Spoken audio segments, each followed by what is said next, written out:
Sekarang, pertanyaan saya, apakah hadis ini firman Allah atau kitab suci lah saya bilang, sorry jangan firman Allah. Apakah hadis kitab suci sehingga umat Islam menjadikan itu urutan kedua setelah Al-Quran? Silakan.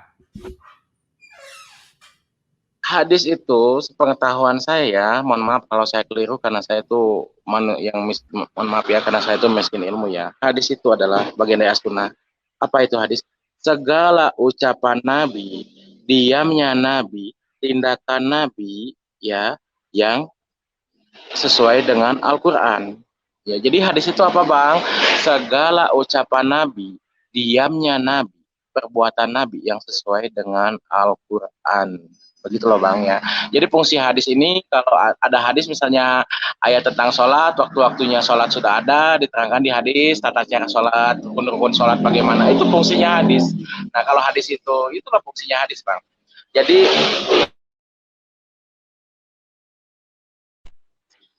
bentar Bang, banyak nih ya, maklum pinggir jalan. Jadi fungsinya hadis itu apa? Ya, ketika ada hadis yang sahih, matanya kuat, ketika ada ayat tentang sholat, waktu-waktu sholat, lalu hadis menerangkan tata cara sholat, rukun-rukun sholat itu diambilnya di hadis. Ya, jadi hadis itu untuk melengkapi ya, penjelasan lebih rinci. Karena hadis itu apa? Ketika Nabi sholat, ya begitulah cara Nabi sholat. Ya, meskipun ada perbedaan dalam fikih, menurut saya itu justru suatu kekayaan dalam Islam, Bang. Karena memahami hadis antara satu orang dengan orang yang lain itu pasti berbeda, Bang. Itulah makanya terjadi perbedaan-perbedaan pendapat. Demikian, Bang. Oke, terima kasih. Mohon dipahami pertanyaan saya. Apakah hadis itu adalah kitab suci? Jelaskan. Apakah hadis itu kitab suci? Paham ya pertanyaan saya? Sudah saya jawab tadi, Bang. Hadis itu bukan kitab suci. Hadis itu adalah segala ucapan Nabi, diamnya Nabi, ya perbuatan Nabi yang sesuai dengan Al-Quran gitu loh ya.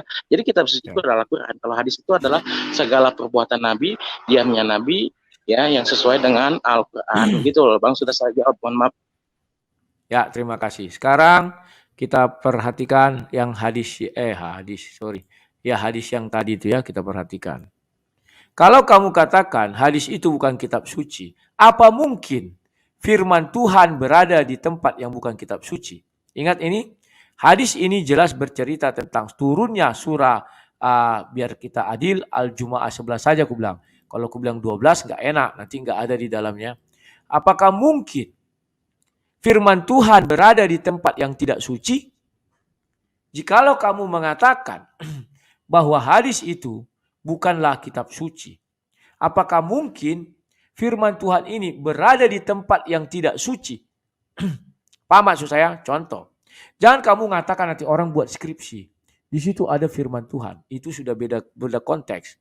Konteksnya apa berbeda? Skripsinya itu nggak pernah kita jadikan rujukan. Sementara ini hadis ini dijadikan rujukan Islam.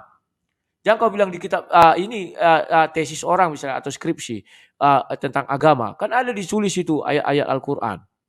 Itu tidak pernah dijadikan orang Islam beriman kepada skripsi si Poland, tidak ada.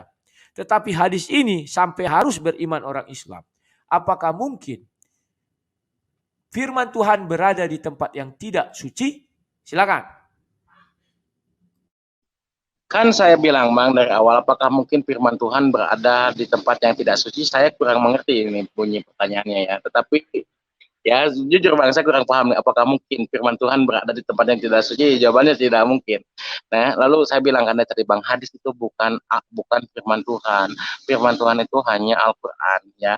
Hadis itu adalah hukum kedua dalam hukum fikih ya, dalam fikih itu hukum Islam itu adalah hukum kedua. Hadis itu Nabi itu melarang loh ya pada zaman Nabi untuk membukukan hadis karena takut terjadi pembaurannya, bercampur aduk antara firman Tuhan dengan hadis-hadis Nabi ya. Jadi hadis itu kalau kita melihat sejarah itu dibukukan 200 tahun setelah Rasulullah wafat. Ya, supaya apa? Supaya tidak tercampur antara firman Tuhan dengan hadis. Al-Quran itu sudah lengkap. Ya, Al-Quran itu sudah lengkap. Lalu fungsi hadis itu apa? Ketika Al-Quran sudah menjelaskan tentang ayat-ayat tentang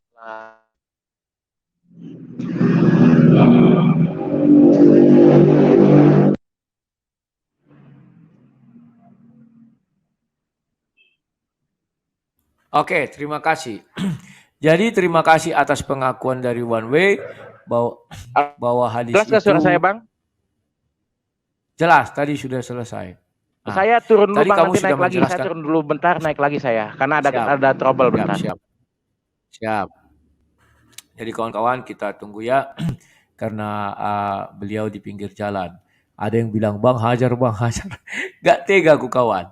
Untung gak dikeluarkannya halahu walam tadi, langsung ku bilang, oke terima kasih, kita tutup sekian dan terima kasih. Untung dia membela diri. Saya tidak percaya kalau dia hadisnya tidak terdapat dalam Al-Quran. Makanya jangan kalian percaya hadis Bukhari kawan. Ya, oh sudah masuk lagi. Bentar. Halo, One Way, Maaf, hidupkan tadi ada mikrofonnya One gangguan Way. sedikit.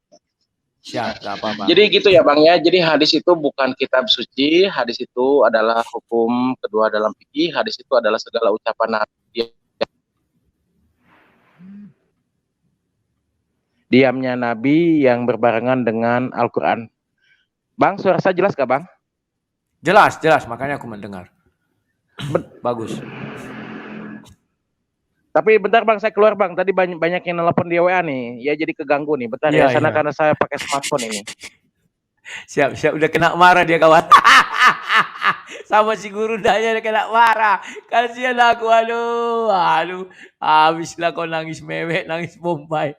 Astaga naga. Aduh. Dia sudah mengatakan tadi bahwa hadis itu bukan firman Allah, bukan kitab suci ya. Ya sudah, apa boleh buat. Itu sudah cukup juga. Dan apakah firman Tuhan bisa berada di tempat yang tidak suci? Dia jawab tidak bisa. Halo One Way, udah bisa kita lanjutkan? Emang ke pertanyaan selanjutnya, Bang, apa sudah cukup puas atau tidak? Ya, Kalau sudahlah. tidak puas, Siap, siap. Oke lah. Penting kamu sudah menyatakan bahwa hadis bukan kitab suci yang pertama. Yang kedua, bahwa kamu sudah menyatakan bahwa sesuatu yang suci tidak bisa berada di tempat yang tidak suci. Ya, saya juga percaya. Artinya penonton di tempatku cerdas-cerdas, mereka sudah bisa menyimpulkan. Kalau di Kristen kami tidak bisa beriman kepada yang tidak suci. Yang suci tidak bisa bergabung dengan yang tidak suci.